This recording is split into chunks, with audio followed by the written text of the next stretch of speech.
Welcome to this exciting tutorial on building with the Avada theme. It's now October 2016 and overwhelmed that the new Avada Theme 5.0 is finally here. I'm going to take you through step by step how to use and benefit from the Avada theme, get you to think how it thinks one step at a time, no coding, using my proven production techniques.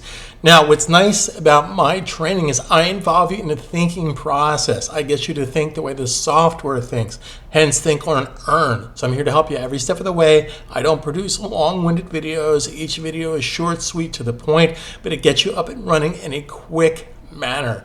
So if you go to the Avada Theme website, you'll see that they have these pre-built templates, which are really great. Now, if you want to build something totally from scratch, I have videos for that as well. But right now, we're going to dissect how to build, how to edit, make changes to it, how to add your own photos to the Avada Theme photography template, which is really exciting, very cool, well designed, etc., etc. So I've installed the photography theme.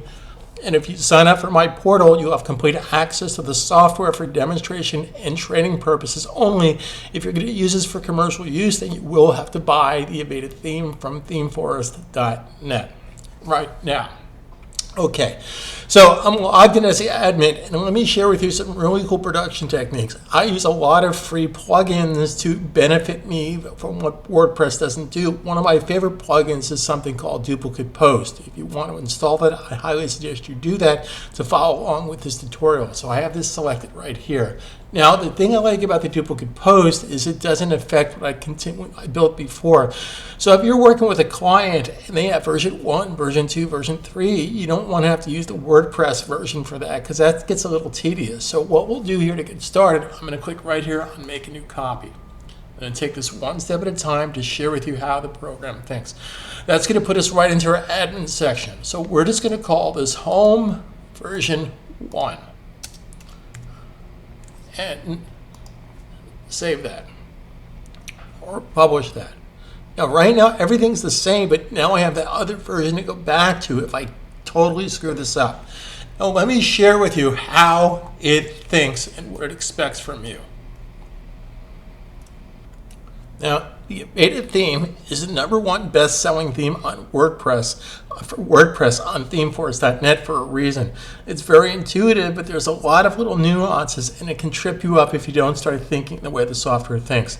Now, if you're new to 5.0, which just came out recently, you probably haven't seen a copy yet, that the interface is slightly different. They made some great improvements. It loads faster, everything else. So let's dissect this one step at a time. Now, here's just a little production technique for WordPress. I have friends that have worked in WordPress for years, and they don't use this little technique. I want to stay in my backend admin, but I want to see what the front end looks like. So I'm simply going to click Preview Changes. So that's going to show me a preview of the front end. So let me break down for you exactly how the Avada theme works and where the different elements and features are coming from. So here's the front end and the back end. So the back end of the page basically is right here. What you're seeing up here is actually the slideshow, which we'll talk about in more detail in a subsequent video. But right now I want you to get up and running in a quick, simplistic way. So let's go back to our backend admin. Now keep in mind that this is a saved version of a copy of the page that we use with our free plugin that you can get by just going to WordPress and searching for duplicate post. It's great. I use it all the time. It's a time saver. All right, so let's just break this down.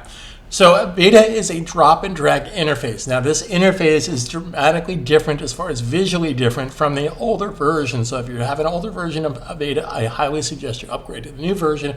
It's faster loading, and once you get used to it with my video help, you'll be on your way. Okay, now if you come down here where it says Portfolio, that portfolio is the information that you're seeing down here. That's what's feeding it, and this is really cool stuff. Now, if you click on here, you'll probably be very confused if you don't have my help or if you don't know anything about the theme.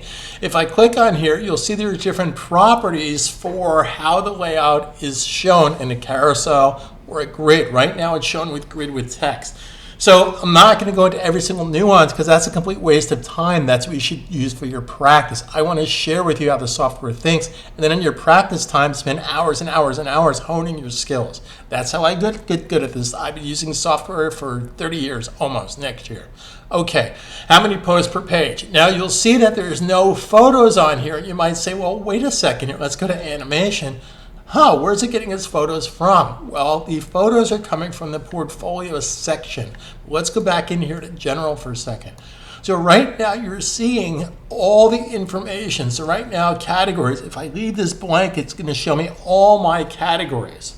Now, if I click here, I can actually pick just the categories I wish to see. So if you just wanted to see casual or cultural or mountain, now, why is this important? Because you might have different pages for different clients that you're trying to sell to. So as an example, I have a client years ago that did all kinds of photography, but he was dealing with a client that was very against the whole animal thing, safari and taking pictures of animals and exploiting animals. So he definitely did not want to show this in his portfolio, but he didn't want to have to redo a website. So what he did, he made up a separate page and sent to the client. They can actually see his work for this particular portfolio. So that's what that's used for. So let's cancel this for a second. So if I come over here to portfolio, now let me share with you a really cool production technique. I want to keep this window here, but I also want to be portfolio. So how can I do this? I can either right click or control click Macintosh and open this either inside of a new tab or a new window. I'm going to choose a new tab. Again, production technique 101. So these are the different sections here. So 1, 2, 3, 4, 5, 6, 7, 8. So if I come back here to the front, you will see that I have 1, 2, 3, 4, 5, 6, 7, 8. 2, 4, 6, 8.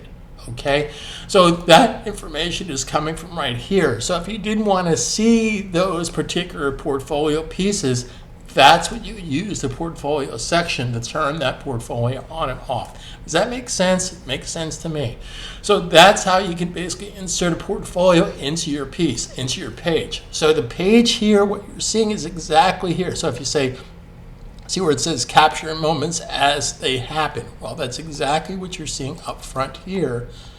Capture moments as they happen.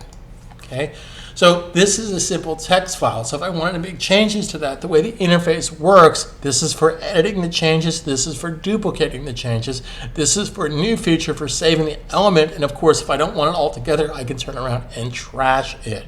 So this comes down to working smart. So let's say that this section here, I want to duplicate that because I want to have the same formatting without reinventing the wheel as this, but perhaps I just want to say something totally different. So that would be a case of duplicating that area. So I can come here and duplicate that, hit the edit menu and call it something else.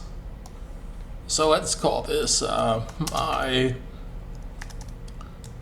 October 2016 recent pics, and I'll fix that in a second. Thanks somebody for spell check. Now, if I click right here, I can actually see for SEO purposes, I'm probably going to make this an H1 tag because for SEO, well, I have a complete series of videos that talk into deep, but I just want deep into SEO. So I just want to share with you. So I'm going to hit OK. So it's going to use the same properties as my previous, because I duplicated it. So if I come down here to update, now keep in mind that sometimes depending on the browser that you're using, this is a preview page that might not update every single time. So what I would suggest you do is once that page is saved, hit preview changes again. So the advantage of using preview changes, it'll keep the back end intact as I view the front end.